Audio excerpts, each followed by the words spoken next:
প্রিয় দর্শক, আপনাদের সবাইকে স্বাগত জানাচ্ছি আজকে চলমান দেখার জন্য। একটু আগেই ভূমিকম্প হয়েছে এবং সেই ভূমিকম্প হয়তো আপনারা অনেকেই অনুভব করতে পেরেছেন। আশা করছি সকলেই নিরাপদে রয়েছেন এবং নিরাপদে আছেন বলেই আমাদের অনুষ্ঠানটা দেখতে পারবেন। এই মুহূর্তে আমাদের এই অনুষ্ঠানে উপস্থিত রয়েছেন দুজন অতিথি। হাবিবুর রহমান হাবিব, বিএনপি চেয়ারপারসনের উপদেষ্টা, বা এখন তো চেয়ারম্যানের উপদেষ্টা, এবং তার সঙ্গে রয়েছেন অ্যাডভোকেট আতিকুর রহমান, তিনি কেন্দ্রীয় কর্ম পরিষদ সদস্য, জামায়াতে ইসলাম। আজকের যে বিষয় আমরা রেখেছি এটা একটু বুঝতেই পারছেন যে আমাদের মাননীয় প্রধানমন্ত্রী গিয়েছেন মালয়েশিয়াতে এবং সেইখানে তিনি যে কথাবার্তাগুলি বলেছেন সেটা এরই মধ্যে গণমাধ্যমে চলে এসেছে এবং এক ধরনের আশা নিয়ে বাংলাদেশের মানুষ অপেক্ষা করছে, এই কারণে যে মালয়েশিয়াতে আমাদের বিরাট শ্রমবাজার রয়েছে যেটি সংকুচিত হয়ে আসছিল ক্রমেই। সেইখানে যদি কোনো নতুন সংবাদ শোনা যায় অথবা মালয়েশিয়ার সঙ্গে আমাদের বাণিজ্য বৃদ্ধি পায়, মালয়েশিয়ার সঙ্গে আমাদের ছাত্ররা যাতায়াত করেন, ফলে ছাত্রছাত্রীরা যারা মালয়েশিয়া আছেন যাবেন ভবিষ্যতে তাদের সুযোগ সুবিধা, মালয়েশিয়া একটি বাণিজ্যিক হাব, সেটাকে ব্যবহার করার সক্ষমতা, মালয়েশিয়া তেল বিক্রি করে এমন দেশ, ফলে অনেক ধরনের আলোচনার জায়গা রয়েছে। সেই কারণে আজকের বিষয় আমরা আশা ভরসা মালয়েশিয়ায়, এটা আমরা রেখেছি। এবং আপনারা ইউটিউবে আমাদের অনুষ্ঠান দেখতে পারেন নেক্সাস টেলিভিশন লাইভ এই ঠিকানায়, আর ফেসবুকে আজকের জন্য শুধু যদি দেখতে চান তাহলে দেখতে পাবেন নেক্সাস টিভি নিউজ এই পেজে। জনাব হাবিবুর রহমান হাবিব এই মুহূর্তে মাননীয় প্রধানমন্ত্রী বিএনপিরও চেয়ারম্যান, তো বিএনপির চেয়ারম্যান এবং বাংলাদেশের প্রধানমন্ত্রী তিনি মালয়েশিয়ায় একটি ছোট্ট প্রতিনিধি দল নিয়ে গিয়েছেন এবং সেইখানে অনেকগুলি বিষয় আলাপ হচ্ছে, 9টি বিষয় এরই মধ্যে গণমাধ্যমে চলে এসেছে। আপনি এই সফরকে কিভাবে দেখছেন? এটি কি একটি সফল সফর? মানে যদিও আপনি বিএনপিরই সদস্য, আপনি বলবেনই সফল, কিন্তু কোন কোন জায়গাতে সফলতা আপনি বেশি মনে করেন? আপনাকে ধন্যবাদ। আপনার মাধ্যমে নেক্সাস টেলিভিশনের সামনে দর্শক শ্রোতাদেরকে আমার সশ্রদ্ধ সালাম। বিজ্ঞ সহ-আলোচক অ্যাডভোকেট আতিকুর রহমানকে শুভেচ্ছা। আমি সর্বপ্রথম বাংলাদেশের প্রধানমন্ত্রী বিএনপি চেয়ারম্যানকে স্বাগতম, শুভেচ্ছা বা অভিনন্দন বা কৃতজ্ঞতা বা সঠিক সিদ্ধান্ত সবগুলি বিষয় লাগাতে পারি।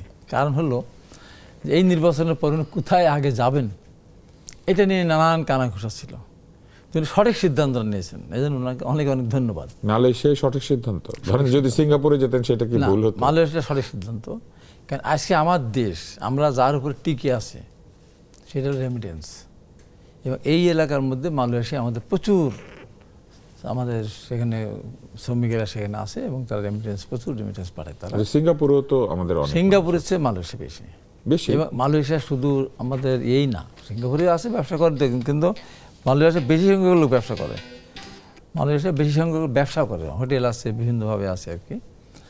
তো সেই জন্য মালয়েশিয়া যাওয়ার সিদ্ধান্তটা খুব সঠিক সিদ্ধান্ত। আর ইতিমধ্যে আপনি বলেন 9টা বিষয় নিয়ে কথা বলছেন, আমি বেশি কথা না বললেও এইটুকু বলতে চাই, 9টি বিষয় এসেছে আর কি, হয়তো আরো বিষয় আসবে এরই মধ্যে গণমাধ্যমে। এর ভিতরে ধরেন উনি কতগুলো কথা বলেছেন যে কত যুগান্তরী কথা, যুগান্তকারী কথা। যেমন উনি বলেছেন এই দেশটাকে আপনারা গড়ছেন, শুধু এখানে টাকা নেন না, দেশ গঠনের সাথে আপনার জড়িত, বাংলাদেশটাকেও আপনার টাকা পাঠিয়ে গড়ার সুযোগ করে দিচ্ছেন, তাহলে 2টা কাজ আপনারা করতেছেন। কিন্তু এই যে মানুষের ভিতরে একটা ঢুকে দেওয়া, তারপর ওখানে আমাদের অনেকগুলি লোক প্রায় 2000 মতো মনে আছে, বিভিন্ন কারণে তাদের কাছে পাসপোর্ট নেই অথবা তাদের বাংলাদেশ ফিরে আসার সুযোগ নেই, জেলে আছেন, বিভিন্নভাবে আছেন, অনেকে পালিয়ে আছেন, সেই ব্যাপারে উনি কথা বলবেন। এবং এরপরে আরও বেশি বেশি মানুষ মালয়েশিয়া যেন যেতে পারে। বিগত সরকারের সময় অনেক দিন সরকারের কূটনৈতিক ব্যর্থতার কারণে বহুদিন মালয়েশিয়া লোক যায় নাই, অথচ আমার মনে আছে 2001 সালে বিএনপি রাষ্ট্রীয় ক্ষমতায় আসার পর একেবারে মানে কার্গো বিমানে যেমন আপনার মালামাল আসে ওইভাবে আপনার মালয়েশিয়াতে আমাদের বাংলাদেশ থেকে লোক গিয়েছে, লক্ষ লক্ষ মানুষ সেই সময় কিন্তু গিয়েছে এবং অল্প টাকায় গিয়েছে। তো এই যে অবস্থা এখন মালয়েশিয়া আমাদের সবচেয়ে বেশি রেমিটেন্স এই এলাকার ভিতরে আমাদের মানুষের থেকে আসে, সহজে কিন্তু যাওয়াও যায়, কিন্তু বিগত সরকারের সময় যায়নি। এবং লাস্টে বিগত 2023 সালের দিকে একটা বড় ধরনের একটা সুযোগ পেয়েছিল, কয়েক লক্ষ যাওয়া, সেখানে নির্ধারিত হয়েছিল যে একটা টাকা বিনিময়ে যেতে পারে, কিন্তু দেখা গেল সেখানে 5 লাখ 6 লাখ পর্যন্ত টাকা নেওয়া শুরু করলো, বড় ধরনের সিন্ডিকেট হলো। মালয়েশিয়ান গভর্নমেন্টের ওখানে কিছু লোকজন আর আমাদের বাংলাদেশের এক শ্রেণীর কতকগুলি লোকের হাতে কিন্তু টোটাল শ্রম বাজারটা নিয়ন্ত্রিত হলো এবং পরবর্তী সময় দেখা গেল পাঠিয়ে দিচ্ছে, ওখানে কর্ম নেই, অনেকে ফেরত আসছে, অনেকে আবার এদিক ওদিক ঘোরাফেরা তাদের করতে হয়েছে। এই বিষয় নিয়ে আমি তখনও কথা বলেছিলাম। তা আমি মনে করি যে আমাদের প্রধানমন্ত্রী মালয়েশিয়াতে আগেও গিয়েছেন, ওনার সেই সব সম্পর্ক মিলিয়ে তখন তিনি সরকারের কোনো দায়িত্বে ছিলেন না, কিন্তু বিএনপি রাষ্ট্রীয় ক্ষমতা ছিল। সর্বশেষ উনি 2014 সালে গিয়েছেন একটু ব্যাপারে, যখন আমার ভাই ওখানে ছিলেন না, আরাফাত রহমান কোকো। তাই আমি মনে করি মালয়েশিয়ার সফলটা অত্যন্ত সফল হবে এবং এরপরে আমরা মনে করি যে আমাদের বাংলাদেশে মানুষ ওই শ্রম বাজারে যুক্ত হওয়া তাদের জন্য সহজ হবে। এবং আরেকটা কথা বলেছেন যে এখন থেকে অদক্ষ শ্রমিক পাঠাবে না, দক্ষ শ্রমিক পাঠাবে এবং বিভিন্ন দেশের কথা উনি অ্যাড্রেস করেন। মালয়েশিয়া যদি কথা বলেছেন, যেমন জাপানি ভাষা শিখে জাপানে যাবে, এমনকি বলেছেন মিডল ইস্টে যারা যাবে তাদেরও অ্যারাবিক শেখার জন্য একটা ব্যবস্থা করে দেবেন, যেখানে যারা যে দেশে যেতেন সেই ভাষা শিখিয়ে বা সেই বিষয়ে কিছু কিছু ব্যাপার, যে দক্ষ শ্রমিকের বেতন একরকম যদি হয় 25,000 টাকা কে 50,000 টাকা, অদক্ষ শ্রমিক 20-25,000 টাকা পায় না, সেগুলি উনি দক্ষ করেছেন। আরেকটা জিনিস উনি করবেন আমার মনে হয়, সেটা হয়তো না করলেও আমার কথার মধ্যে বলতে চায় যে এখন অনেকে বিদেশে যাওয়ার সময় টাকা পয়সা জমি বিক্রি করে আত্মীয় স্বজনের কাছে, খালাতো ভাই, নানা, খালু সবার কাছে নেয়। তারপরে যখন হয় না টোটাল টাকাটা, যে অনেক টাকা লাগে তো দালালদের কারণে, সেখানে তারা 10% 1,10,000 টাকা দেবে এমন করে অনেকে যায়, 5%ও দেয়ই। এটাও আমি বলবো যে সরকার আস্তে আস্তে একটু আমাদের অর্থনৈতিক চাকাটা একটু ঘুরলে সেখানে হয়তো যার টাকা কম পড়ে, হয়তো 2 লাখ লাগবে, 1 লাখ টাকা জোগাড় করেছে, ওই 1 লাখ টাকা সরকারের পক্ষ থেকে দিয়ে পরবর্তী চাকরি পাওয়ার পর মাসে 10,000 5,000 করে টাকা দেয়। এতে করে আমাদের আরো অনেকে যেতে পারবে। এখন তো টাকার কারণে যেতে পারে না, বেশ কিছু ভালো কথা শুনতে পেলাম। হ্যাঁ, এই জিনিসটা আমরা করবো বলে আমরা আশা করি এবং সিন্ডিকেটের কবলে যেন না পড়ে। জনাব আতিক, আপনি সফরকে কিভাবে দেখছেন, এটা কতটুকু সফল? জি, ধন্যবাদ আপনাকে, ধন্যবাদ আমার সহ আলোচক এবং দেশবাসী যারা শুনছেন সবাইকে শুভেচ্ছা এবং সালাম জানাচ্ছি। দেখুন, আমাদের মাননীয় প্রধানমন্ত্রীর এই সফরটা নানা দিক থেকে আসলে গুরুত্বপূর্ণ। সেটা আপনি কূটনৈতিক দিক বলেন, অর্থনৈতিক বলেন কিংবা রাজনৈতিক বলেন। এবং আমার কাছে মনে হয়, আমরা অপোজিশনে আছি, আমরা বলছি আমরা সরকারের ভালো কাজে প্রশংসা করব, নির্দ্বিধায় করব। আমরা মনে করি এটা কূটনৈতিক প্রজ্ঞার পরিচয় সরকার দিয়েছে। তো বাংলাদেশের দীর্ঘদিন পরে আমাদের যে গণতান্ত্রিক ব্যবস্থা আমরা এসেছি এবং সেই দেশের প্রধানমন্ত্রী তার প্রথম সফর নিয়েছেন মালয়েশিয়াতে। নানা দিকে মালয়েশিয়ার সাথে আমাদের ঘনিষ্ঠ সম্পর্ক রয়েছে। যতটুকু আমি জানি, হাবিবে ভালো বলতে পারবেন, প্রেসিডেন্ট জিয়াউর রহমানের সময় থেকে কিন্তু এই সম্পর্কটা ছিল। এবং যতটুকু কূটনীতিক আমি জেনেছি যে শহীদ প্রেসিডেন্ট জিয়াউর রহমান যেই কূটনীতিক পথে বাংলাদেশকে নিয়েছেন, আমাদের মাননীয় প্রধানমন্ত্রী তিনিও কিন্তু একই দ্বারা শুরুতে অবলম্বন করছেন বলে আমাদের কাছে মনে হচ্ছে। দেখুন, এই সাপোর্টটা নানাভাবে গুরুত্বপূর্ণ। মালয়েশিয়া আমাদের যেটা বলেছেন শ্রমবাজার বন্ধ অবস্থা আছে, সেটাকে উন্মুক্ত করার সুযোগ থাকবে, আমাদের বিনিয়োগের ব্যাপারে বিষয় আছে, আমাদের প্রযুক্তিগত বিষয় আমরা হেল্প নেওয়ার সুযোগ আছে, আমাদের শিক্ষাকেন্দ্রিকও সেখানে অনেকগুলো বিষয় আছে। তো যদি আমরা প্রত্যেকটা দিকে অ্যাড্রেস করে আমরা সফল হতে পারি, আশা করা যায় মাননীয় প্রধানমন্ত্রীর এই সফর আমাদের দেশের জন্য অনেক বেশি কার্যকর ভূমিকা পালন করবে বলে আমার কাছে মনে হচ্ছে। দ্বিতীয়, দেখুন, এখানে আমাদের গত 1.5 দশক যদি আমরা দায়িত্ব নিয়ে বলি, আসলে আমাদের স্বাধীন কোনো পররাষ্ট্রনীতি ছিল না। আমার কাছে মনে হচ্ছে এটা নতুন একটা দিগন্ত। আমার কাছে মনে হচ্ছে যে বাংলাদেশের পররাষ্ট্রনীতি কিছুটা গুণগত পরিবর্তন আসবে বলে মনে হচ্ছে মাননীয় প্রধানমন্ত্রীর এই রাষ্ট্রগুলো সফর সিলেকশন করার মধ্যে দিয়ে। নানা কারণে আসলে আমাদের বাংলাদেশের রাষ্ট্রপ্রধানরা মালয়েশিয়া যাক, চায়নাস, অনেকে দেশ পছন্দ করেন না। এবং আমরা মনে করি যদি বাংলাদেশের স্বার্থটাকে আমরা 1 নম্বরে দেখি, যেটা মাননীয় প্রধানমন্ত্রী বহু জায়গায় বলেছেন, এবং আমরা তার উপর বিশ্বাস আস্থা পোষণ করতে চাই যে সবার আগে বাংলাদেশ। এবং আমার কাছে মনে হচ্ছে সবার আগে বাংলাদেশ ধারণাটাকে এই ক্ষেত্রে উনি সঠিক প্রয়োগ করেছেন। কারণ আগে আমরা দেখেছি মুখে বাংলাদেশের কথা বললেও নানাভাবেই কূটনীতি বলেন, পররাষ্ট্রনীতি বলেন, বাংলাদেশের স্বার্থকে জলাঞ্জলি দেওয়া দৃষ্টান্ত কিন্তু আমরা দেখেছি। এবং যদি বলি যে একপাক্ষিক কিংবা এককেন্দ্রিক পররাষ্ট্রনীতির দৃষ্টান্ত আমরা গত 1.5 দশকে আমরা দেখে থেকে অভ্যস্ত হয়েছি। এবং বাংলাদেশের পররাষ্ট্রনীতি বলা যায় দিল্লি কেন্দ্রিক আমাদের পররাষ্ট্রনীতি, অর্থাৎ ভারতমুখী যেটা বলা হয়। এবং আমরা বিগত সময়ে আমাদের মাননীয় পররাষ্ট্রমন্ত্রী যখন ছিলেন বলেছেন একে আব্দুল মোমিন সাহেব যে আমাদের সাথে হলো স্বামী স্ত্রীর সম্পর্ক, এটা আপনি জানেন কিন্তু মালয়েশিয়া সফরের সাথে এটার কি না, আমি সম্পর্ক? বলছি জন্য মানে অনেকেই প্রত্যাশা করতো, হয়তো ছিল যে যেহেতু পাশের দেশ আমাদের ভারত, সেখানে হয়তো তিনি আগে যাবেন। না, কিন্তু ওরা থাকতে তো পারে। কাঁটাতারে বেড়া দিচ্ছে, নানান ধরনের হস্টাইল এই জন্য, আচরণ করছে, তাদের সে সেখানে আচরণ তো যাওয়ার মতো পরিবেশ ঠিক তৈরি করে নাই, পুশব্যাক করার চেষ্টা করছে। পুশব্যাক করা, বর্ডার কিলিং করা, হয়তো তারা ভেবেছিল নেগেটিভ তার পজিটিভ মোকাবেলা করবে। কিন্তু আমার কাছে মনে হচ্ছে বাংলাদেশের মানুষের একটা আশা আকাঙ্ক্ষার জায়গা প্রধানমন্ত্রী তৈরি করেছেন, এবং আমরা যদি এটা অব্যাহত থাকে আশা করি বাংলাদেশ বৈদেশিক কর্মসংস্থান বলেন, ব্যাপক জনশক্তি যদি ভাই বলেছেন যদি সিন্ডিকেটটাকে মুক্ত করা যায়, হিউজ জনবল সেখানে আপনার যাওয়া পাঠানো যাবে, রেমিটেন্সের ক্ষেত্রে ইতিবাচক দিক কিন্তু এখানে আসবে। এবং আঞ্চলিক যে যদি কূটনীতি বলি, যেমন রোহিঙ্গা সংকট যেটা আছে, এখনও কিন্তু আমার কাছে মনে হয় যদি সম্পর্কটা রোহিঙ্গা আমাদের সম্পর্কে ঘনিষ্ঠ তো আলোচনা হয়েছে, না, কিছুটা দুই দেশ হলো। রোহিঙ্গাদের হ্যাঁ, সমস্যা ওটাই। সমাধানের হ্যাঁ, জন্য ওটাই। একসাথে কাজ সেখানেও করতে। কিছু ইতিবাচক আমরা দিক আশা করতে পারি যদি সেটা সফলভাবে আমরা বাস্তবায়ন করা, এবং বিশেষ করে দক্ষিণ পূর্ব এশিয়া যেটা বলি আমরা, এখানেও একটা অর্থনৈতিক যদি সম্পর্কটা গড়ে ওঠে, আমাদের বাণিজ্যের ক্ষেত্রে হোক, নানা দিক থেকে একটা সুবিধা সেখানে আমরা পাবো বলে আমাদের কাছে মনে হচ্ছে। তো আমরা সাধুবাদ জানাই, তো বেশ, আশা করি এটা একটা রাজনৈতিক গুণগত পরিবর্তন যে বিরোধী দল অবশ্যই আমরা সরকারি বলেছি। দলের পররাষ্ট্রনীতির প্রশংসা করছে। অবশ্যই করতে হবে, ভালো জিনিস প্রশংসা করাটাই তো এটা আমাদের জন্য হলো কল্যাণকর, আমি কেন করবো না। বেশ বেশ, আমরা এটা জানতে পারলাম। সিন্ডিকেটের প্রসঙ্গটা উঠেছিল জনাব হাবিবুর রহমান হাবিব, আপনার কি মনে হয় যে এই সিন্ডিকেটকে বাইপাস করে বা এই সিন্ডিকেটকে অতিক্রম করে নতুনভাবে যে শ্রমবাজার তৈরির প্রক্রিয়া, সেটাতে এই সরকার সফল হবে? কেননা কোনো সরকারই দেখা গিয়েছে যে সিন্ডিকেটকে শেষ পর্যন্ত অতিক্রম করতে পারে না, এবং জনশক্তি রপ্তানির সঙ্গে দুর্নীতি এই বিষয়টি খুবই জড়িয়ে থাকে। এর আগে কিন্তু কেউই পারে নাই। না, এর আগে পারেনি তো তার না তো। 2001 সালের পরে যখন ওই সময়টা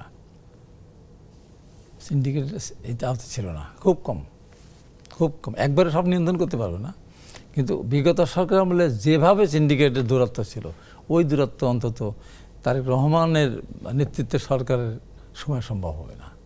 যেই হোক না কেন, যত বড় সিন্ডিকেট ক্ষমতাধারী হোক না কেন, এখানে তারা নিয়ন্ত্রণ তারা আসতে বাধ্য হবে। যে আওয়ামী লীগের সাথে দেখলাম 5 লাখ 6 লাখ কোটি টাকা নিয়েছে, যে যেমন পেরেছে তেমন, এত টাকা দেওয়ার কথা ছিল না। অবশ্যই এই পরিমাণ টাকা এখানে লাগবে না, এবং সিন্ডিকেট একসাথেভাবে নিয়ন্ত্রণ করতে পারবে না বলে আমি বিশ্বাস করি, আমি বিশ্বাস করতেও চাই। এখন কথা হলো যে এখন উনি যে কথাটা বললেন, কথাটা খুবই সুন্দর একটা কথা বলেছেন, আমার নতুন একটা দিগন্তময় উন্মোচন হয়েছে, আমরা দেখছি পররাষ্ট্র মন্ত্রণালয়ের ক্ষেত্রে। মানে আপনি দেখেন যে ভারতের সাথে আপনি যে কথাটা বললেন যে যাওয়ার তো সুযোগ নেই ভারতে, যেটা কাঁটাতারে বেড়া দিচ্ছে, যাওয়ার সুযোগ নেই মানে কিন্তু কথা হলো সফর করতে যেতে হলে যে ধরনের বন্ধুত্বপূর্ণ সম্পর্ক দরকার, আওয়ামী লীগের সেই বন্ধুত্বের আভাস পাওয়া আওয়ামী যাচ্ছে লীগের না। সময় ভারতের সঙ্গে এত সুসম্পর্ক ছিল, স্বামী স্ত্রী, অনেক স্বামী স্ত্রীর সম্পর্ক মধুর থাকে না, কিন্তু যে স্বামী স্ত্রীর সম্পর্ক গভীর এবং মধুর থেকে মধুরতম, সেরকম সম্পর্ক ছিল ভারতের সাথে বিগত সরকারের। তো সেই স্বামী স্ত্রীর সম্পর্ক থাকা অবস্থায় কানাতারের বেড়া দেয়নি, তারা দিয়েছে তো, কানাতারের বেড়া দিয়েছে, এবং তারা বর্ডারে কিলিং করে নাই, করেছে তো, এবং সেটাকে আবার পররাষ্ট্রমন্ত্রী বলেছে ওরা যায় কেন, ওরা গিয়ে ওখানে বোমা ফাটায়, তাহলে তো ওরা গুলি করবেই। তো এই যে সম্পর্ক ছিল তারপর এগুলো হয়েছে। আমরা পরিষ্কার করে বলেছে, ভারত আমাদের নিকট প্রতিবেশী, যত বড় শক্তিশালী হোক না কেন, আমরা কারোর কাছে মাথা নত করবো না। এবং দেখেন যে তারেক রহমান দেশের প্রধানমন্ত্রী, উনি যে সাহসিকতা দেখিয়েছেন আপনি চিন্তা করতে পারেন। পদ্মা ব্যারেজ, একটা সফর যমুনা ব্যারেজ দেখবো যে ভারতে না গিয়ে মালয়েশিয়া গিয়েছে, এটাই বিরাট কৃতিত্ব, না, নাকি মালয়েশিয়াতে গিয়ে অনেকগুলি গুরুত্বপূর্ণ কাজ হয়েছে, কোনটা বেশি? সফলতা তো গুরুত্বপূর্ণ, সফল তো কোনো হবেনি। মালয়েশিয়াতে ব্যর্থ আসার কোনো সুযোগ নেই, মালয়েশিয়ার ওখান থেকে ব্যর্থ হয়ে আসার কোনো সুযোগ নেই, সফলতা আসবেই সেখানে। এবং উনি যে ভাবে কথাগুলো বলেছেন, এবং এখানে শিক্ষা বলেন, টেকনোলজি বলেন, সব ক্ষেত্রেই উনি পারস্পরিক যে আদান প্রদানের গুরুত্বপূর্ণ আলাপ হয়েছে, সেটি হচ্ছে অর্থনৈতিক জোটে যোগদান। RCEP বলে যে একটা বৃহত্তম বাণিজ্য জোট রয়েছে, রিজিওনাল কম্প্রিহেন্সিভ ইকোনমিক পার্টনারশিপ, সেইখানে বাংলাদেশ যোগ দিতে চায়। এখানে মালয়েশিয়া সমর্থন জানিয়েছে, এবং আসিয়ানের সাথে সম্পৃক্ততা এক ধরনের সমর্থন মালয়েশিয়া দিয়েছে। যেটা আমরা দেখেছিলাম যে কিছুদিন আগেও মালয়েশিয়া এই ব্যাপারে নেতিবাচক ছিল, বলেছিল যে বাংলাদেশ আসলে এরকম জোটে যোগদানের সক্ষমতা রাখে না। এমনকি মাহাথির মোহাম্মদ পর্যন্ত নেতিবাচক মন্তব্য করেছিলেন যে বাংলাদেশ আসলে আসিয়ানে যোগ দেওয়ার মতো সক্ষম দেশ না। না, তখন তাদের সঠিক সিদ্ধান্তই ছিল, কারণ বিগত সরকার অনির্বাচিত সরকার, বিনা ভোটের সরকার ছিল, এবং তাদের তো শিকড়গাড়া কোথায়, উনি যেটা বললেন দিল্লিতে শিকড়গাড়া, ওখান থেকে যেটা বলবে তার বাইরে যাওয়ার কোনো সুযোগ ছিল না। এটা একটা বৃহৎ এটা বিরাট পরিবর্তন, না, বিরাট এটা একটা বৃহৎ পরিবর্তন। পরিবর্তন যে মালয়েশিয়া এখন এই জোটগুলিতে যোগদানের ব্যাপারে বাংলাদেশকে সমর্থন জানাতে, সহায়তা করতে তারা আগ্রহী। আমরা এই পর্যায়ে একটা ছোট্ট বিরতি নিয়ে আসি, বিরতির পর আবারও ফিরে আসব এবং এসে আমরা চলমানে কথা বলবো। আজকের চলমান একটু আলাদা হয়েছে, একেবারে শুরুতেই চলমান শুরু হওয়ার আগে একটা ছোট্ট ভূমিকম্প হয়েছে। আশা করছি অনুষ্ঠান চলাকালীন আর কোনো এরকম ঘটনা ঘটবে না। চলুন বিরতির পর ফিরে এসে বাকি আলোচনায় যাই।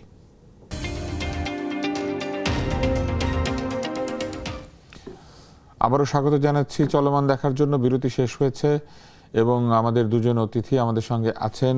আমরা কথা বলছিলাম একটু আগে মালয়েশিয়া সফর নিয়ে, কিন্তু এখন আমরা একটু বদল করতে চাই আমাদের বিষয়। আমরা দেখছি যে সরকার বেশ একটি নিরাপত্তামূলক ব্যবস্থা নিয়েছেন।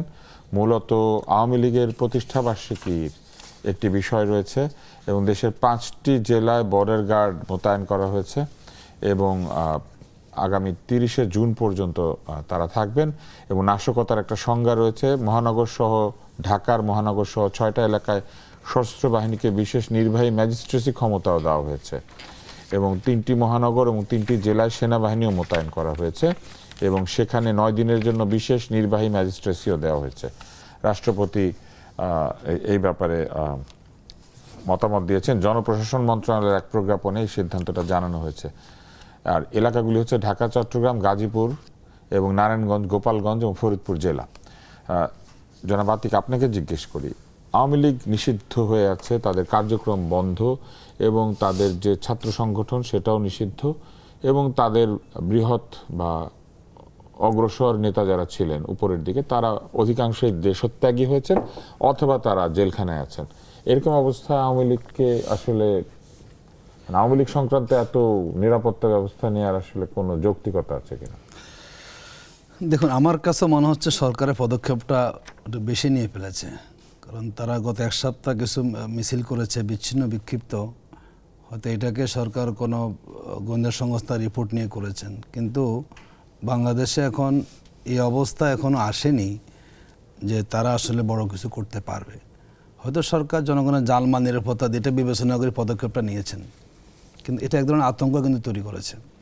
আমার কাছে মনে হচ্ছে সরকার আমাদের বিদ্যমান যে আইনশৃঙ্খলা বাহিনী তাদেরকে সঠিকভাবে কাজে লাগাতে পারলেই পরিস্থিতিটা আসলে মোকাবেলা করা যেত।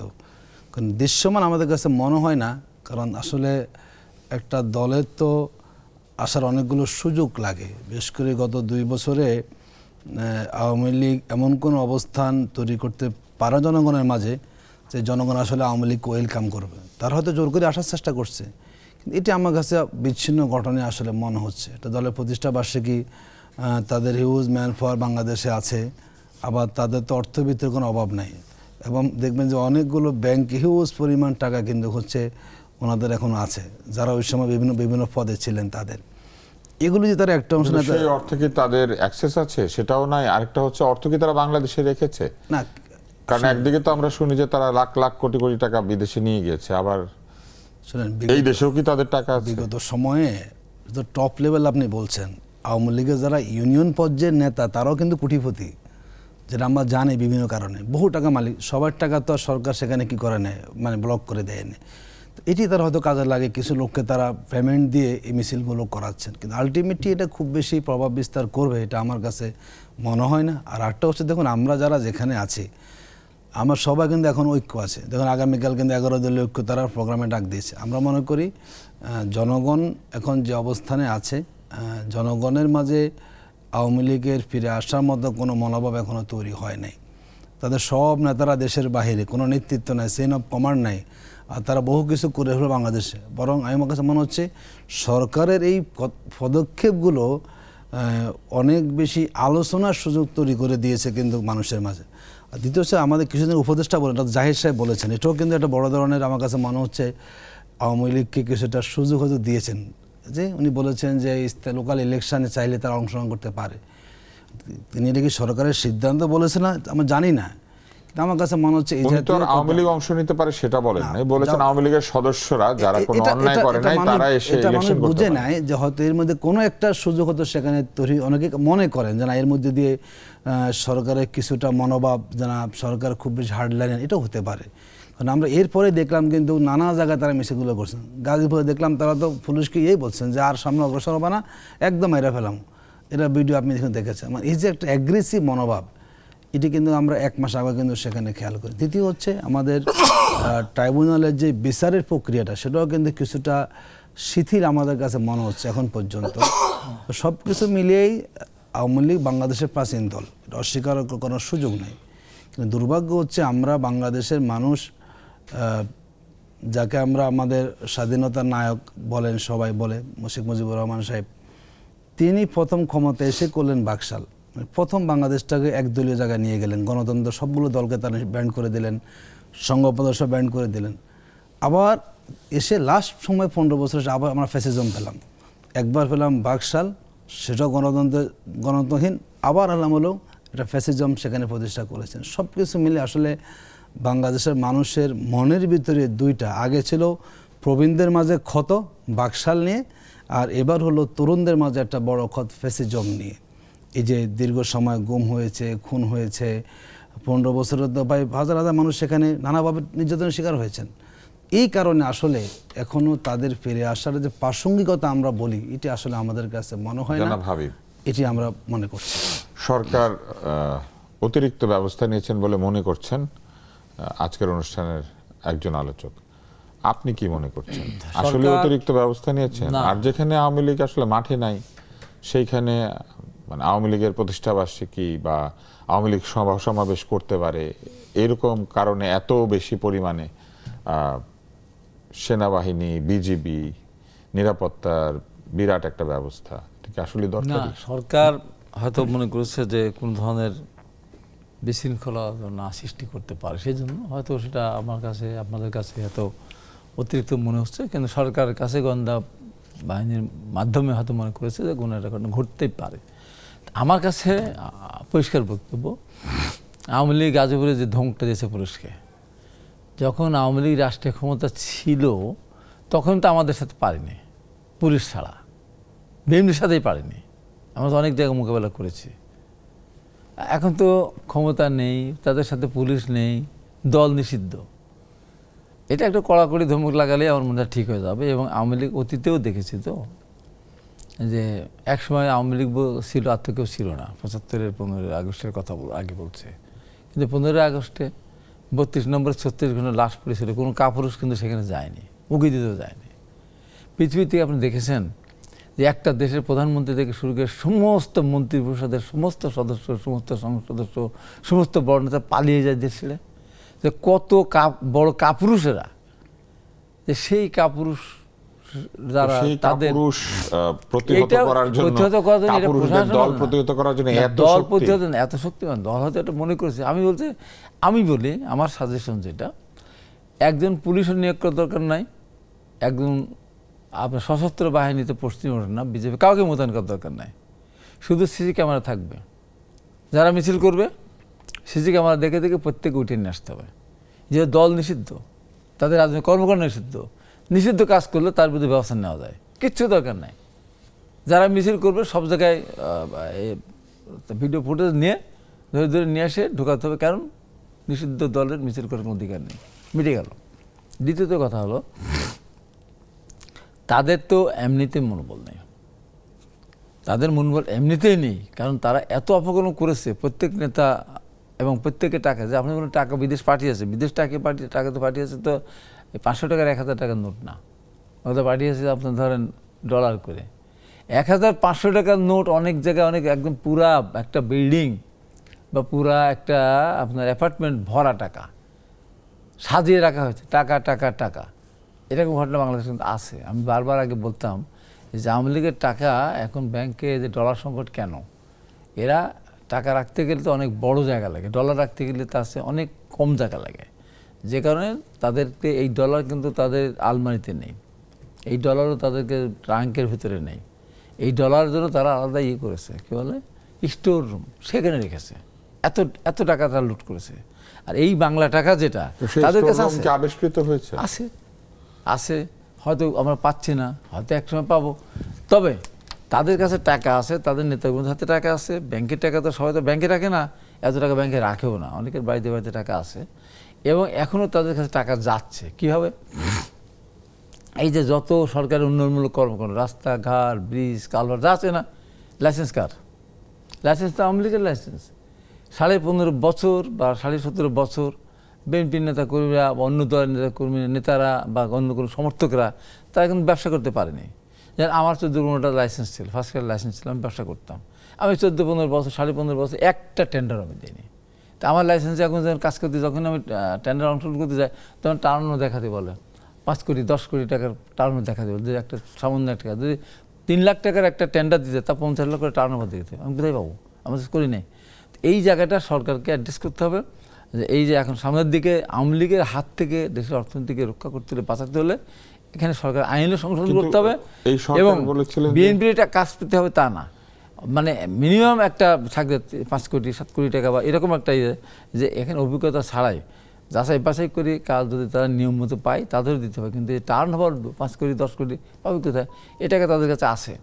এবং আমি মনে করি এরকমভাবে একটা জঙ্গি মিছিল করে দুইটা বোম ফাটায় টার্নওভার ছাড়াই যদি কন্ট্রাক্ট পাওয়া যায় এতে কোনো অসুবিধা নাই, কিন্তু সেরকম অবস্থা উপযুক্ত না টার্নওভার দেখানোর পরে যারা কাজ নিচ্ছে তারা কি সঠিক মতো কাজ করেছে? না সেটা বিগত দিন সঠিক মতো কাজ করেছে সেটা নয়। আমি যে প্রশ্নটা আওয়ামী লীগের এখন লাইসেন্সে সব বড় বড় লাইসেন্স আওয়ামী লীগ। প্রশ্নটা করি, আওয়ামী লীগ লাইসেন্স নিয়েছে, তারা এই লাইসেন্সগুলি দিয়ে তারা ব্যবসা করেছে, যেটি তারা ক্ষমতার অপব্যবহার করেছে। এই লাইসেন্সগুলি নয়, বরং টার্নওভার নাই, নতুন লাইসেন্স বা নতুন ব্যক্তিবর্গ এই কাজগুলিতে আসলে পরে টার্নওভার ছাড়াই মেধা বা যোগ্যতার ভিত্তিতে বা প্রস্তাবের ভিত্তিতে দরের ভিত্তিতেই তো টেন্ডার দেওয়া নেওয়া হবে। সেক্ষেত্রে যদি আবারও আওয়ামী লীগের সেই ব্যক্তিরাই আবারও এই টেন্ডারগুলিও পান টার্নওভার ছাড়াই, না তখন তো আমরা তো এখন তো আওয়ামী লীগের বাইরে পার্টিসিপেটই করতে পারে না, তো পার্টিসিপেট কেউ করতে পারে না, টার্নওভারের কারণে পার্টিসিপেট করতে পারে না। কিছুটা ঠিক আছে, এটা আমরা জানি। এই অবস্থা তুলে দিল নিয়মটা, কিন্তু তখন ওরাই আবার এসে না তখন তো অনেক তখন আরো কাজ পেল না কিছু কাজ তো তারা তখন তো এখন তো 100%-এর ভিতরে 95% বা 98% লোক তারাই তাদের লাইসেন্স। তখন তো 100%-এর ভিতরে তারা হয়তো থাকবে, একটা সংখ্যা থাকবে। এখানে তো অন্য নতুন তারা করে নিচ্ছে, ওটা কিছুটা আন্ডারস্ট্যান্ডিং আছে, বোঝাপড়া। এখন এই না থাকার কারণে বাংলাদেশ এখন তো সরকার প্রশাসন তো বা সরকারের আপনি যে সমস্ত অফিসগুলো এগুলি ডেভেলপমেন্ট করে তাদের সাথে তাদের সম্পর্ক আছে, তারা তো ওই পর্যায়ে ওইভাবেই তারা চলে আসছে। তাদেরকে কিভাবে ম্যানেজ করে দেওয়া সেই কাজগুলি করতেছে। এই জন্য তাদের টাকার উৎসটা তাদের কাছে অ্যাভেলেবল। আমাদের কাছে খবর আছে অনেক সময় স্থানীয় পর্যায়ে কিছুটা আন্ডারস্ট্যান্ডিং থাকে, আত্মীয়তা থাকে, অথবা মানে ওনার লাইসেন্সটা কিন্তু বিএনপির হয়ে একজন সাবমিট করে। এটি বহু জায়গায় আমাদের কাছে খবর আছে, নানা জায়গাতে উন্নয়ন কাজে তখন বলা যায় অসুবিধা নাই, এর সাথে আমরা এখানে ইনভলভ আছি। লাইসেন্সের মালিকানা আরেকজন, কিন্তু এখন এটাকে কিছুটা আলাপ আলোচনা ব্যবসায়িক সম্পর্ক হয়ে গেল। ওই রকমই তো হচ্ছে তার সেখানে। তার মানে ওটা হওয়ার কারণে ওনার সুবিধা পাচ্ছেন। ধরেন লাভ যদি করে, লাভের একটা অংশ হলো এদিক পাচ্ছে সেখানে। তো এই লাইসেন্স ম্যাক্সিমাম জায়গায় কিন্তু আগের লাইসেন্স পাবে। আমরা সব জায়গায়, আমাদের রেলের ক্ষেত্রে বলে, যেখানে ব্যবসা বাণিজ্য টেন্ডার কন্ট্রাক্ট সরকারের সাথে লেনদেনে তাদেরকে এখনো প্রতিহত করা যায় নাই, সেখানে রাস্তার মধ্যে আর্মি পুলিশ দিয়ে কাকে প্রতিহত করবে? না, এটা আমাদেরও কোশ্চেন, যেহেতু এর সাথে আমাদের সম্পৃক্ততা নাই। এটা হাবিব ভাই ভালো জানেন, এটা ওনারা অনেকে জানান। সেটি যে টেন্ডারের ক্ষেত্রে যেটা হচ্ছে এখন আছে, বড় অংশই পুরনো লাইসেন্স প্রাপ্তরাই কিন্তু পাচ্ছেন, এবং সেটা অনেকটাই বোঝাপড়ার ভিত্তিতে যেভাবে হোক ব্যবসায়িক এরা হচ্ছে। আপনাদের দলের কি সেরকম কোনো নির্মাতা প্রতিষ্ঠান নাই বা সেরকম নির্মাতারা নাই? আমরা তো আসলে টাকা পয়সাই নাই, করতে করবে বলে আমরা। আর এত বড় ব্যবসায়ীও হাবিব ভাই হাসছেন, বলে যে ব্যাংক ভর্তি টাকা আছে। যদি এমন হইতো বিজিএমই বিকিএমই আমাদের অবস্থা থাকতো, সেখানে অবস্থান আছে আমাদের, কোনো বড় বড় ব্যবসায়ী আছে আমাদের যারা ওখানে বিজিএমই নেতা হয়েছেন। তা আমি অর্থনৈতিক থেকে ব্যক্তিরা আসলে খুব বেশি আমরা প্রবলেম বলা যাবে না। আর আমরা তো কেউ দাঁড়াতেই পারি নাই। আমাদের অনেকে হাউজিং ব্যবসা করতেন, আবাসন ব্যবসা করতেন, এগুলো নানা কারণে বিগত সময় আসলে 10 নেমে গিয়েছিল। তো এইরকম টেন্ডারের কাজে এখনো জামাতের লোকজন ওইভাবে এগিয়ে আসেনি নানা কারণে, হয়তো এখন আসতে পারে যদি একটা অবস্থান আমরা, কিন্তু এই ধরনের কাজ টেন্ডার নেওয়া এই জাতীয় এই কাজের ব্যবসার সাথে জামাতের লোকদের ইনভলভমেন্ট অনেক কম, কিন্তু কোনো লাইসেন্সও আমাদের এরকম নাই, আর এখন তো সুবিধা নেওয়ার সুযোগ সেভাবে আসলে আমাদের নাই। বরং এই টেন্ডারের কাজটা যেহেতু বাংলাদেশে মানে একাধিকবার বিএনপিও ক্ষমতায়, আওয়ামী লীগ ক্ষমতায়, এবং ওনাদের এটা অনেক অভিজ্ঞতা ওনাদের বেশি, লাইসেন্স দেখবেন যত আছে এর 95% কিন্তু দুই দলের মধ্যে মানে ঘুরে ফিরে হচ্ছে। তার মানে কি ব্যবসাকেও রাজনীতিকরণ করা হয়েছিল, দলীয়করণ করা হয়েছিল? বুঝছে না, আপনি যেটা বলেছেন ধরে যে বললেন যে মালয়েশিয়ার ব্যবসা, এটা কীভাবে হয়েছে? সিন্ডিকেট কারা? বিগত সময়ে আওয়ামী লীগের সংসদরাই কিন্তু তারা সিন্ডিকেট তৈরি করেছেন। আমার লক্ষ্যপুর ছিল পাপন, একজন নাম, উনি এমপি হয়েছেন সনদে, উনি কিন্তু পুরো এখন গ্রেপ্তার আছেন সেখানে, আমাদের কুয়েত না কোন জায়গাতে, একই অবস্থানে হিউজ পরিমাণ পুরো বিদেশের যারা সব তারা নিয়ন্ত্রণ করতেন, এবং আমি সরকার দেখেও না দেখে অভিনয় করতেন। হতে পারে তাদেরকে ব্যবসায়িক সুবিধা দেওয়া, দণ্ডটা ব্যক্তি বানানো, তারা হয়তো বা দলীয় পারপাস সার্ভ করতেন। এটি হয়েছে আসলে বাংলাদেশে। শুনেন, রাজনৈতিক পৃষ্ঠপোষকতা পেতে বড় ব্যবসায়ী হওয়া যায় না। ব্যাংলোং চাইবেন, আমার রাজনৈতিক পৃষ্ঠপোষকতা লাগবে না, পাবেন না সেখানে। এটা আপনারাও বিশ্বাস করেন যে রাজনীতি ছাড়া কেউ আমরা না বড় ব্যবসায়ী হতে পারে না? মনে করি সেখান থেকে বেরিয়ে এসে স্বচ্ছ আসুক, রিয়েল ব্যবসায়ীরা বিনিয়োগ পাক, যাদের সবাই ব্যবসা করতে পারে। এটা হওয়া উচিত নয়। আমার যে তিনি দেখা যায় আসলে হচ্ছে না, তো নানা কারণে হলো ওই রাজনীতির কাছে আসলে অর্থনীতিটা নানাভাবে আমাদের ঘুরে ফেস খাচ্ছে। যে আমরা নতুনত্ব চাই, এখানেও একটা ভারসাম্য করে যাতে আরও বিভিন্ন শ্রেণীর মানুষরা এগিয়ে আসতে পারে, সেক্ষেত্রে আমাদেরকে সরকারকে একটা পদক্ষেপ গ্রহণ করতে পারলেই সবার জন্য একটা কি ইনসাফ হবে, একটা ভারসাম্যপূর্ণ অর্থনৈতিক বন্দোবস্তের দিকে আমরা দাবিত হওয়ার সুযোগ পাব। আমরা আরেকটা বিরতি নিচ্ছি। বিরতির আগে যে আলাপ হলো সেখানে আমরা জানতে পারলাম যে ব্যবসা বাণিজ্যকেও এমনভাবে রাজনীতিকরণ করা হয়েছে যে বহু ব্যবসাতে আসলে দলীয় ব্যক্তিরা রাজনীতি করেন এবং একে অন্যের সঙ্গে সমঝোতার ভিত্তিতে কাজ ভাগাভাগি করেন। দেখা যাক এই অবস্থার পরিবর্তন হয় কিনা। আমরা তো আছি আশা ভরসায়। বিরতি নিয়ে আবার ফেরত আসছি।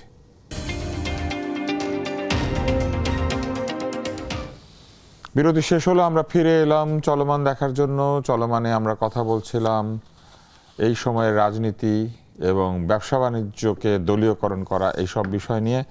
আমরা দেখলাম যে মোদী সরকারের উদ্দেশ্যে সংসদে জিএম সিরাজ বলেছেন, তিনি বগুড়ার এমপি সম্ভবত, যে ভারত বাংলাদেশের বন্ধুত্বের অন্তরায় হয়ে গিয়েছে শুভেন্দু অধিকারীর কিছু বক্তব্য, তিনি তাকে থামাতে ভারত সরকারের প্রতি আহ্বান জানিয়েছেন।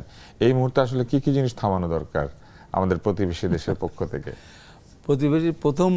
প্রতিবেশী করা উচিত কি, আওয়ামী লীগের সমস্ত এই দুষ্ট এমপি, এর বেশি আর কি খুনি টুনি বললাম না, আসলে খুনি লুটেরা সব ওখান থেকে বের করে দেওয়া উচিত। বের করে দেওয়া? বের করে বাংলাদেশে পাঠিয়ে দেওয়া। আচ্ছা, তার মানে পুশব্যাকের ওইখানে যদি তাদেরকে নিয়ে আসা হয় আপনারা গ্রহণ করবেন? অবশ্যই গ্রহণ করবো। আচ্ছা, তাদের জন্য একেবারে জেলখানা সুন্দরকে দেওয়া হবে, অসুবিধা নেই। এই সরকারকে আমি বলবো, এত দরদি হলেন কেন? আমার সময় আমরা 7 দিনে একদিন শেষের দিকে এসেছিলাম জেলখানাতে, 10 মিনিট সময় পেতাম এই যে কথা বলার জন্য। এখন নাকি অ্যান্ড্রয়েড ফোন টোন সব চালু করে দিয়েছে, আরাম এখন বসে থেকে সারা পৃথিবীব্যাপী, সারা দেশব্যাপী তারা যত ধরনের অপকর্ম নীল নকশা তারা কিন্তু ওখান থেকে ওটার থেকে সরকারকে সরে আসা উচিত।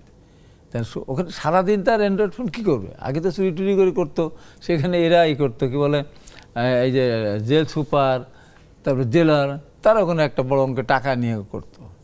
একটা মোবাইল ফোন, অ্যান্ড্রয়েড ফোন ব্যবহার করতে হলে 50,000 1 লাখ টাকা মাসে দিতে হতো। আমরা দেও নাই, ওটা ব্যবহারও করি নাই। একটা দিনের জন্য জেলখানাতে আমি ওই ফোন ব্যবহার করিনি। 10 দিন পর যা পেতাম তাই, কারোর মাধ্যমে খবর পাঠাতাম, নিজে কোনো কথা বলতাম। এই যে গেল। এখন কথা হলো যে ভারতের যে কথাটা জিএম সিরাজের কথাই কথা নেই, বোঝা এর কথা বলেছে, কিন্তু কথা হলো ভারত যেভাবে একটা দেশের ভিতরে অন্যায় অত্যাচার খুন করে মানুষকে পঙ্গু বানায়, আহত নিহত করে, চুরি করে, টাকা লুট করে বিদেশে গিয়ে বসে থেকে ষড়যন্ত্র করেই যাচ্ছে, সেখানে যদি স্কাইপে কথা বলে, তো প্রধানমন্ত্রী, সাবেক প্রধানমন্ত্রী কিন্তু স্কাইপে কথা বলে, আমার লোকজন কথা বলে, এবং নিচ লেভেল লোক পর্যন্ত কথা বলে, ইউনিয়ন উপজেলা পর্যায়ের এদের সাথে কথা বলে। এই যে এইটা করতে, এটা তো খুবই খারাপ জিনিস। এই যে এখন তাই বলবো যে কোনো কিছু দরকার নেই, শুধু ভিডিও ফুটেজ দেখবে আর ধরে ধরে আটকাবে। এবার আমি আওয়ামী লীগের এই সমস্ত লোকজনকে বলবো, মনে নাই আমি তো সর্বপ্রথম বলতে পারি 15ই আগস্টে সর্বপ্রথম আমি প্রতিবাদ করেছিলাম। এবং যে আমার সামনে খারাপ কথা বলেছিল তার গলা টিপে ধরেছিলাম রাষ্ট্রীয় বিশ্ববিদ্যালয় হলে, পরে ঢাকাতে মাস্টার্স করেছি। এবং তারপরে যখন আমাকে রেডিও শোনালো, দেখ তুই তো আমার গলা টিপে ধরে এবার শোন, আমি মেজর ডালিম বলছি, স্বৈরাচার শেখ মুজিবকে উৎখাত করা হয়েছে। তখন আমার কি অবস্থা, সারাদিন আমার উপর নির্যাতন করা হয়েছে। তো আমি আওয়ামী লীগে থাকতে পারি নাই।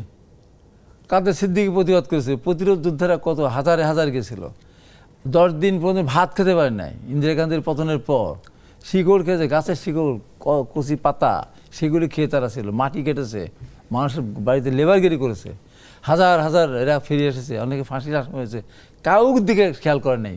শেখ হাসিনা এত বছর ক্ষমতায় ছিল, রাস্তায় রাস্তায় তারা ঘুরেছে। তো এইরকম দেশের ভেতরে মস্তান মন্টু, শেখ মুজিব মারা যাওয়ার পর মারা গেছে, তাও নিয়ে গেছিল মেডিকেলে, মস্তান মন্টু থাকতে পারেনি। আলম হান্নার লিয়াকতেরা সেখানে সংগঠনকে দাঁড় করিয়েছিল। সেদিন যদি ঢাকা বিশ্ববিদ্যালয় তারা জাসদের বিরুদ্ধে যদি না রুখে দাঁড়াতো, ছাত্রলীগের অস্তিত্ব থাকতো না। ফজলুর রহমান যে কিশোরগঞ্জে তখন টমটম লীগ করতো, সেখানে এসেই ঢাকা বিশ্ববিদ্যালয় বটতলায় বললো বাংলাদেশে মানে শুধু জুই গোলাপ আর এই ফোটে না, গাঁদা ফুলি ফোটে না, রয়্যাল বেঙ্গল টাইগার গর্জে ওঠে। এই সমস্ত বক্তৃতা কেউ নাই। তো তোমরা কি করবা? তোমরা জীবন দিবা, জেল খাটবা, তোমাদের তাকাবেও না। আর আওয়ামী লীগ এত সহসায় ক্ষমতা আসতেও পারবে না, কারণ ৭৫-এর 15 আগস্টের আগে যে ঘটনাটা ঘটেছিল, তখন আওয়ামী লীগের লোকের অত্যাচার নির্যাতন করেছিল, এটা যেমন ঠিক। কিন্তু সেই সময় শেখ হাসিনা যখন দেশে ফিরে আসলো, আমিও তার সেই এতে গিয়েছিলাম, মানিক মেমোরিতে এয়ারপোর্টে গিয়েছিলাম, লক্ষ লক্ষ মানুষ হয়েছিল সেখানে, তখন নিষ্পাপ ছিল, তার প্রতি সিম্পেথি ছিল। এখন তো পাপে জর্জরিত, যে অপকর্ম করেছে, ভোটাধিকার কেড়ে নেওয়া থেকে শুরু করে চিন্তা করতে পারেন। আপনার মনে হয় দলের সমর্থকরা এইভাবে চিন্তা করেন? সমর্থন চিন্তা করবে না, কাদের বিপদে পড়বে তো কেউ দেখবে না। ওই হয়তো একজন দুজনকে হয়তো হেল্প করবে, কে যেন মারা গেছে তার হয়তো কিছু টাকা পাঠালো, কাউকে বলে দিল। কিন্তু এত অপরাধ করেছে, সেই অপরাধীকে আপনি কিভাবে গ্রহণ করবেন, কিভাবে গ্রহণ করবেন? এই জন্য বলবো, আওয়ামী লীগের নেতাগুলো যারা দেশে আছেন থেকে ওই আশায় যে আবার ক্ষমতা যাবেন, শেখ হাসিনা আসবে, আবার আপনারা লুটপাটের ভাগিদার হবেন, এটা আশা করাটা এখন দুরাশা বলে আমি মনে করি। জনাব আতিক, আপনারা একটা সমাবেশের আহ্বান জানিয়েছেন 11 দলীয় ঐক্যের তরফ থেকে, এবং সেটা আগামীকাল। এবং একইভাবে আপনারা 4 জুলাই দেশের সব জেলায় বিক্ষোভ সমাবেশ এবং মিছিল করবেন বলে ঘোষণা দিয়েছেন। একদিকে আপনারা বলছেন যে সরকার অনেক বেশি ব্যবস্থা নিয়ে ফেলছে, আরেকদিকে আপনারা নিজেরাও তো এক ধরনের সাংগঠনিক প্রতিবাদ জানাচ্ছেন বা সাংগঠনিক এক ধরনের প্রক্রিয়া শুরু করেছেন। দেখেন, বিষয়টা দুই কেন্দ্রিক। একটা হচ্ছে তাদের নিয়ে সরকারের যে পদক্ষেপটা হলো রিসেন্ট, আর আমাদের তো হলো তো একটা জাতীয় ইস্যু, যেটা জনগণ সবাই প্রত্যাশা করেন তাদের বিচার প্রক্রিয়াটার বিষয়ে। কারণ এখন পর্যন্ত আসলে সরকারের যেই মানে ডিমে তালে অবস্থা আমরা খেয়াল করছি, আসলে আদৌ কবে নাগাদ এই বিচারগুলো সম্পূর্ণ হবে আমরা কিন্তু বলতে পারছি না। নানাভাবেই তো নানা ন্যারেটিভ আমার সময় তৈরি হয়ে যায়। এই জন্য আমরা মনে করেছি এই দিকটা আমাদের একটা প্রতিবাদ। দেখুন, এটা রাজনৈতিক পদক্ষেপ, যে আমরা তোমাকে রাজনৈতিকভাবে তোমাকে কোণঠাসা করতে চাই, এটা হতেই পারে। যে কোনো রাজনৈতিক দল তার নিজস্ব, দেখুন ধরুন বিগত 15 বছরে গিয়ে আমাদের উপর জুলুম কম হয়েছে। যে আমি তো আজকে আরেকটা বলে আসলাম যে আমরা মিছিল করতে পারি নাই। 2013 সালে আমি অ্যারেস্ট হয়েছিলাম ধানমন্ডি থেকে। অ্যারেস্ট হতে পারি, অসম্ভব কিছু না। তারপরে যে নির্যাতনটা এখনও গা শিউরে ওঠে। আমি যখন যখন সেন্ট্রাল অফিস সম্পাদক ছিলাম, আমি দৌড়ে নিয়ে ডিবি অফিসে 15 দিন রিমান্ডে ছিলাম, আমি থানা গিয়ে মারা হয়েছে আমাদের। এদিকে আসলে রাজনীতি আমাদের এই যে একটা অবস্থা তৈরি করে ফেলা হয়েছে বাংলাদেশে, এটা কিন্তু কখনো আমরা আশা করিনি। আমরা মনে করি বাংলাদেশের নিয়মতান্ত্রিক যে গণতান্ত্রিক চর্চা যদি ঠিক থাকতো, আজকে আওয়ামী লীগেরও কিন্তু এই পরিণতি ভোগ করতে হতো না। মানে সীমাটা এত বেশি মানে তারা লঙ্ঘন করেছে, বললেন কেউ তো পার পায় নাই। আমাকে পায় না, আমার ওয়াইফ ধরেন অ্যারেস্ট হয়ে গেল, আমি আমার বলছি না, অন্য ওখানে বলছি। বাবাকে ধরতে পারে নাই, তার ছেলেকে ধরে নিয়ে এসেছে, কি না ঘটনা মনে করেন সেখানে। সেই পরিস্থিতি কি এখন বদলাবে বা বদলাচ্ছে বলে আপনি মনে করেন? আমরা আশাবাদী, আমরা এখনো হতাশ নই, আমরা আশাবাদী। বিগত 17 বছরে এখন যারা ক্ষমতা আছেন তারাও ভুক্তভোগী, আমরাও ভুক্তভোগী। আমরা চাই না আর কোনো দল এরকম পরিণতি হোক। এটা আসলে ভালো দিক না। একটা দেশের রাষ্ট্রপ্রধান মানে প্রাইম মিনিস্টারকে পালাতে হলো, মানুষ গিয়ে তার গণভবন সেখানে, এটা তো আসলে ভালো কোনো সিম্বল না আমাদের জন্য। কিন্তু জাতি করেছে কেন? জাতি বিক্ষুব্ধ ছিল, জাতি দীর্ঘদিন পরে মুক্তির নিঃশ্বাস ফেলতে তারই কাজটা করেছে। এটি কোনো ভালো এক্সাম্পল না, এটি ভালো এক্সাম্পল যে পার্লামেন্ট দখল হয়ে গেল সেখানে। এটি কেন হয়েছে? দীর্ঘদিনের ক্ষোভ জমতে জমতে দাঁড়াবাড়তে একসময় গিয়ে এটা বিস্ফোরণ ঘটেছে। দেখুন, সাম্প্রতিককালে যেটা আমরা আমাদের সরকারের যে দিকটা আমাদের মনে করি খেয়াল করা প্রয়োজন, এবং ইতিমধ্যে বিরোধী দলও কিন্তু তারা কর্মসূচি পালন করেছে। এই আপনি যেটা শুরুতে বলেছেন, দেখুন আমাদের এখন পাশে তো আমাদের ভারত, আমরা মনে করি প্রতিবেশী কখনো বদলানো যায় না, এটা বাস্তব। প্রতিবেশীকে ঠিক রাখতে হবে, কিন্তু আমরা চাই আমাদের সমতা এবং ন্যায্যতার ভিত্তিতে আমরা মীমাংসা চাই। এই যে ঘটনাগুলো যেগুলো পশ্চিম ঘটনা ঘটতেছে, আপনার বর্ডার কিলিং হচ্ছে, এগুলো কিন্তু এখনও আমরা আমাদের বর্তমান সরকার কিন্তু আমরা দৃশ্যমান পদক্ষেপ দেখি না। কিন্তু এই যে বর্ডারে যে মানুষগুলো যে নৌম্যান্স ল্যান্ডে দাঁড়িয়ে অবস্থান করে, খুবই অমানবিক কাজ, মানবাধিকার লঙ্ঘন। কিন্তু আমরা কোনো মানবাধিকার সংস্থাও কিন্তু এই নিয়ে আমরা কথা বলতে দেখি না। আমার কাছে মনে হচ্ছে আমাদের জাতীয় যে একটা ঐক্য আছে, হ্যাঁ, রাজনৈতিক বিভাজন কিন্তু হয়, এটি স্বাভাবিক, দেশে গণতান্ত্রিক চর্চা পক্ষ বিপক্ষ থাকবে, কিন্তু জাতির মধ্যে এখনও যে ঐক্যের চেতনাটা আছে, এটাকে কাজে লাগিয়ে এই ধরনের অন্যায়ের বিরুদ্ধে আমি মনে করি রাষ্ট্রকে তার জায়গা থেকে সঠিক দায়িত্বশীল ভূমিকা পালন করা প্রয়োজন। বাংলাদেশের তরুণ প্রজন্ম কিন্তু এখন আর নতজন পরামর্শ দেখতে চায় না। আমরা চোখে চোখ কথা, আমার ন্যায্য আমাকে দিতে হবে, তুমি যে হও না কেন, কিন্তু একপাক্ষিক সব দিয়ে দিতে হবে। আশা করি এই জায়গাতে বাংলাদেশ বেরিয়ে আসবে, এবং এই যে বর্ডার কিলিং, এই যে পুশিং, এই নিয়ে সরকারকে আমার মনে হচ্ছে আরও পররাষ্ট্র মন্ত্রণালয়কে কার্যকর পদক্ষেপ নেওয়া, যেমন আস্থাশীল হয় না, সরকার তাদের হয়ে এই বাবদ যথাযথ পদক্ষেপ সেখানে গ্রহণ করেছে। আমরা এই পর্যায়ে একটা বিরতি নেব এবং বিরতির পর আমরা ফিরে এসে অন্য বিষয়ে কথা বলবো। চলমান অব্যাহত রয়েছে। আজকে আর্জেন্টিনার খেলা আছে। বাংলাদেশে আর্জেন্টিনা এবং ব্রাজিলের সমর্থক সবচেয়ে বেশি, এছাড়াও জার্মানি, ফ্রান্স, স্পেন, পর্তুগাল, এদেরও অনেক সমর্থক আছে, এমনকি ছোটোখাটো দলেরও অনেক সমর্থক আছে। বাংলাদেশ ফুটবলে ভালো করে না, কিন্তু ফুটবল বেশ ভালোভাবে সমর্থন করে। আমরা কথা বলবো এরকম নানান বিষয় নিয়ে, আমাদের সঙ্গে থাকুন।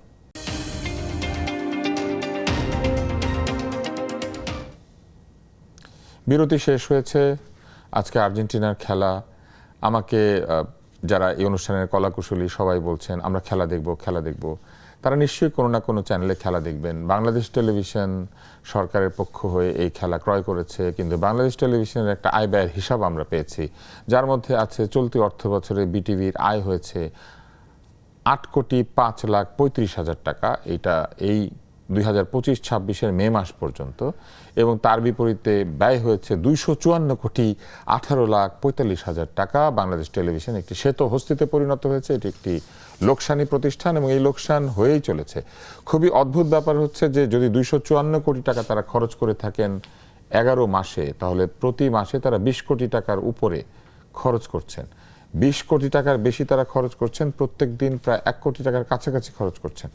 কিভাবে, যেখানে যে কোনো বেসরকারি খুব ভালো টেলিভিশন চ্যানেলও সারা বছরে 50 কোটি টাকার বেশি খরচ করে না এবং আয় করে 70-80 কোটি টাকা, বা ধরেন 60 কোটি টাকা খরচ করলেও 70-80 কোটি টাকা আয় করে, তাদের বিলিং 7-8 কোটি টাকার কাছাকাছি। একটা বেসরকারি স্যাটেলাইট চ্যানেল যার কিনা ব্যক্তি পুঁজির উপর ভরসা করে চলতে হয়, যেটা পৃথিবীর সবখানে দেখা যায় না এবং বাংলাদেশে দেখতে গেলে পয়সা দিয়ে দেখতে হয়, সেখানে free to air Bangladesh television কেন এইভাবে করদাতাদের আয় বা করদাতাদের দেয়া টাকা খরচ করবে এবং তারপরে কোনো আয় করবে না? এটা অবশ্যই খুব গুরুত্বপূর্ণ একটা বিষয়। এটা আমি মনে করি যে বর্তমান যিনি মন্ত্রী আছেন জনাব জহিরুদ্দিন স্বপন, সাবেক ছাত্রনেতা, এই আজকের এই সংবাদের মধ্য দিয়ে আমরা টেলিভিশনে আমাদের কথা বলা এবং আজকের যে সংবাদটি এসেছে গভীরভাবে তাকে দেখতে হবে এবং যে কোনো মূল্যে এই ক্ষতি থেকে তাকে লোকসান থেকে বেরিয়ে আসতে হবে এবং বিটিভি যেন লাভজনক প্রতিষ্ঠান হয়, সেই জন্য যা যা করার দরকার, সেখানে আপনার যদি উন্নত মানের আপনার সমস্ত নাটক বলেন, তারপর সিনেমা বলেন, গান বলেন, নৃত্য বলেন এবং সংবাদ পরিবেশন বলেন, যদি আপনার সঠিক বা নিরপেক্ষভাবে থাকে, যাকে ওটা সাহেবের গোলামে বাক্স ছিল, ওখান থেকে বেরিয়ে আসতে হবে, তাহলে পরে লস থেকে বেরিয়ে আসতে পারবে। এখন আমি খেলার উপরে যে কথা বললে, আমি আর্জেন্টিনা সমর্থক। আপনি আর্জেন্টিনা সমর্থক, তাহলে তো খেলা তাড়াতাড়ি শেষ করে না দেরি আছে। এখন যদি আমি যাবো আর্জেন্টিনা সমর্থক, ম্যারাডোনা থেকে শুরু করে মেসি এখন যেখানে খেলতে, বার্সেলোনা খেলতে সমর্থন করতাম, এখন যেখানে সেখানে সমর্থক। আমি আশা করি আজকে আর্জেন্টিনা জয়লাভ করবে। সেদিন মেসি হ্যাটট্রিক করেছে, আজকে ভালো করুক, কিন্তু চোট পেয়েছে মনে হয়, এটা একটা সমস্যা আছে। যাই হোক, আমি শেষ করি আমার কথাটা এইভাবে বলে যে আমাদের প্রধানমন্ত্রী একটা সাধারণ বিমান উনি গিয়েছেন। এবং সবচেয়ে আশ্চর্য ব্যাপার, পৃথিবীর ইতিহাসের সাথে বিরল ঘটনা, যা সাধারণ যাত্রীরা তার সাথে ছবি উঠতে চেয়েছেন, ছবি উঠেছেন এবং সেলফি নিজে সেলফি উঠে দিয়েছে না, বাম হাত দিয়ে বাংলাদেশ বহুদিন পরে পুরুষ প্রধানমন্ত্রী এইরকম একটা প্রধানমন্ত্রী পেয়েছেন। এবং মনে রাখা দরকার, বাংলাদেশে এই প্রথম একজন বয়স্ক প্রধানমন্ত্রী, স্মার্ট, সবচেয়ে এত বয়সে কেউ প্রধানমন্ত্রী হয়নি। শেখ হাসিনা অল্প বয়সে হয়েছে, ম্যাডাম খালেদা অল্প বয়সে হয়েছে, শহীদ রাষ্ট্রপতি অল্প বয়সে, আপনার ৭২-এ সরকার তখন প্রধানমন্ত্রীর বয়স ছিল ৫০-৫৯ এরকম। তো সেই রকম একটা বয়স্ক অত স্মার্ট একটা প্রধানমন্ত্রী সাধারণ বিমানে গেলেন, ছবি উঠালেন এবং যাত্রীরা অনেকেই তারা খুশি হয়েছে। আরেকটি কথা বলতেছে যে এই আওয়ামী লীগের ফিরে আসার ক্ষেত্রে একটা যুক্তি আপনি দেখান তো, একটা যুক্তি নেই, বরঞ্চ ১০০ যুক্তি আমি বলতে পারি। আমি বলি এরা কত নির্মম এবং অকৃতজ্ঞ। ৭৫ পরবর্তী আওয়ামী লীগের সমস্ত, আওয়ামী লীগ যখন ক্ষমতায় ছিল দোদণ্ড প্রতাপে, তখন আমি বলেছি সমস্ত আওয়ামী লীগের নেতাদের কর্ম মানে কার্যক্রম বা ওদের কর্ম আর আমার একার কর্ম ওদের চেয়ে বেশি, সবার চেয়ে বেশি। আওয়ামী লীগ ক্ষমতা বলেছি তো, আমি বলেছি আওয়ামী লীগ যখন ক্ষমতা ছিল, হ্যাঁ আওয়ামী লীগ যখন ক্ষমতা ছিল তখন বলেছে টোটাল ৭৫ পর্বে টোটাল আওয়ামী লীগের কর্ম আর আমার একার কর্ম তাদের বেশি দিন না হয় তাহলে আমি কথা বলবো। কিন্তু সেই দলটির কেন্দ্রীয় সভাপতি না, সেই আমিও সেই আমাকে যে নির্যাতন করা হয়েছে, আমাকে 18 সালে গুলি করা হলো, গুলি লাগলো, আমি হেলিকপ্টারে ঢাকা আসলাম। আমার আপনার ছোটো ভাই বিভিন্ন বুধু এতে পড়ে তিদুমেরে আমাকে ধরার জন্য ওকে গ্রেপ্তার করে, তারপর প্রতিদিন ইলেকট্রিক শক দিত, চোখ বেঁধে সারা ঢাকা শহর খুঁজে বেড়াচ্ছে আমাকে ধরার জন্য। এই যে অবস্থা তারা করেছে, এই জন্য বলি যে আওয়ামী লীগের উপরে কিন্তু এখন পর্যন্ত সরকার অন্যায়ভাবে কিন্তু কিছু করে না, অপকর্ম করলে অবশ্যই তার দায়িত্ব। বাংলাদেশ টেলিভিশনের এই করুণ অবস্থা কেন আসলে? প্রথম হচ্ছে যে বিটিভি তারা অনেক টাকা খরচ করে বিশ্বকাপ কিনেছেন, কিন্তু বিশ্বকাপ থেকে তেমন কোনো আয় করছেন না। তারা এটা বেসরকারি টিভিগুলির কাছে দিয়ে দিয়েছেন, তারা এটা টাকা ফেরত দিচ্ছেন। প্রথম হচ্ছে বিটিভি আসলে দর্শক হারিয়েছে, মানুষের আস্থার জায়গাটা এখনো বিটিভি তৈরি করতে পারে নাই, এটা বড় একটা দিক। নানা সামাজিক যোগাযোগ মাধ্যম এখন অনেক মানুষ সেখানে অ্যাক্টিভ থাকেন, বিশেষ করে বেসরকারি টেলিভিশন যত আপডেট হয়েছে, বিটিভি কিন্তু ওই বাতাবি লেবু নিয়ে সবসময় থাকে। আমরা আশা করব বর্তমান সরকার বিটিভিকে গুণগত পরিবর্তন নিয়ে আসবে, ব্যবস্থাপনা সেখানে দক্ষতা আসবে এবং অনেক জনবল এখানে বেশি থাকে, দুর্নীতি হয়, নানাগুলো বেশি থাকে। যদি ভালো কন্টেন্ট তৈরি করতে না পারে দর্শক পাবে না, ভালো আপনি বিজ্ঞাপন সেখানে পাবেন না। বিশেষ করে আমরা দেখেছি, যদি বলি বেশি ক্ষতি গত আগের সময় হয়েছে, মানুষ যখন কোনো টেলিভিশন থেকে মুখ ফিরিয়ে নেয় আপনি সেটা কিন্তু লাভ নিতে পারেন না। যাতে বিটিভি জনগণ হয়ে কথা বলে, যাতে কোনো দল কোনো ব্যক্তি যদি কোনো পরিবারের গণ্ডির ভিতরে বিটিভি না থাকে, যদি 18 কোটি জনগণের হয়, আমার কাছে মনে হচ্ছে সামনে এই ক্ষতি বিটিভি পুষিয়ে নিতে পারবে।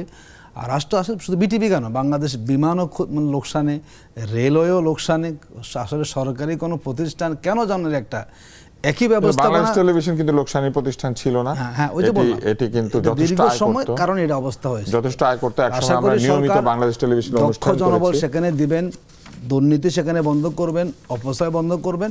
যদি ভালো কোনো ক্রিয়েটিভ কন্টেন্ট তৈরি করা যায়, হয়তো মানুষের আবার দেশে সেখানে আসবে এবং যার মধ্যে দিয়ে আস্তে আস্তে এই প্রতিষ্ঠানটা তার লাভজনক অবস্থা সে আসতে আমরা চাই, এটা লাভজনক অবস্থানে আসুক। যেন বিটিভিকে নীতিমালা প্রণয়ন করতে হবে যাতে সবার হয়ে যদি বিটিভি প্রতিনিধিত্ব করতে পারে। আপনাকে মনে হয় যে টেলিভিশন 8 কোটি টাকা আয় করে আর 254 কোটি টাকা ব্যয় করে, এটা তো খুবই কম, বললাম তো খুবই কম। এখানেও দেখতে হবে কি কারণে তাদের আয়টা কম হয়েছে, কোথায় কোথায় গ্যাপ, সরকারের দায়িত্ব। যদি সরকার এখনই ফাইন্ড আউট করে কি কারণে ক্ষতিটা হলো, লসটা হলো, তাহলে নিঃসন্দেহে সামনের দিকে যদি পদক্ষেপ নেওয়া যায় ভালোভাবে, এটা রিকভারি হওয়া সম্ভব। আমি আশা করি মাননীয় মন্ত্রী জহিরুদ্দিন স্বপনের সাথে আমি নিজেও কথা বলবো, আশা করি এখান থেকে উঠে আসতে পারবে। আর রেলে যেটা সেটাও উঠে আসতে, রেলে হয় কি টিকিট আপনি যান পাবেন না, সিট ফাঁকা আসতেছে, বিমান টিকিট পাবেন না, এই জায়গা থেকে আমাদের টিকিট পাওয়া যায় না, কিন্তু দেখি যে ভিতরে ফাঁকা সিট। কিভাবে? ধন্যবাদ আপনাদের দুইজনকে আজকে, ধন্যবাদ জনাব হাবিব এবং জনাব আতিক, আপনারা আজকের অনুষ্ঠানে এসেছেন এবং আমরা ভিন্ন ভিন্ন বিষয় নিয়ে কথা বলেছি। একটি অনুষ্ঠানের শুরুর আগেই হয়েছিল ভূমিকম্প এবং এটা শেষ হওয়ার পর হবে আর্জেন্টিনার খেলা, ফলে আজকের অনুষ্ঠানটা বেশ একটি ঐতিহাসিক একটা জায়গায় রয়েছে এবং তার মধ্যে একটা ঐতিহাসিক আয় ব্যয়ের হিসাব আমরা দিতে পেরেছি। বাংলাদেশ টেলিভিশন আমি নিজে দীর্ঘদিন অনুষ্ঠান করেছি। এই টেলিভিশনে বিজ্ঞাপন দেওয়ার জন্য লোকজন লাইন ধরে থাকতো এবং বিজ্ঞাপনের কর্মকর্তারা বিজ্ঞাপন নিতে পারবেন না এরকম এক রকমের আচরণ করতেন। আজকে সেই টেলিভিশনের আয় যে জায়গায় গিয়ে দাঁড়িয়েছে এবং ব্যয়ের যে বিশাল ফর্দা আমরা পেয়েছি, তাতে করে আমাদের আসলে চিন্তিত হওয়ার যথেষ্ট কারণ রয়েছে। আমরা আশা করছি আজকের খেলায় যারাই জিতবেন, কিন্তু বাংলাদেশ টেলিভিশন তার লোকসানি অবস্থা থেকে উঠে আসবে। কেননা এইগুলি হচ্ছে যে বিষয়টি, সেটি হচ্ছে যে রাষ্ট্রীয় অর্থের চূড়ান্ত অপচয়। মাসে 20 কোটি টাকার বেশি খরচ করে মাসে কয়েক লক্ষ টাকা আয়, এটা অন্তত অন্যরা মেনে নিতে পারলেও আমার মনে হয় না যে বাংলাদেশের জনগণ এরকম অপচয়কে দীর্ঘদিন ধরে মেনে নেবে। এটা ঠিক হচ্ছে না। আজকে আমরা খেলা দেখব আর্জেন্টিনার। আশা করি আর্জেন্টিনার সমর্থকরা হাসবেন। তবে যে কোনো খেলাই হচ্ছে খেলার মধ্যে জয় পরাজয় থাকে। আশা করছি আপনারা শান্তিপূর্ণভাবে খেলা দেখবেন। আপনাদের সকলকে অনেক অনেক ধন্যবাদ।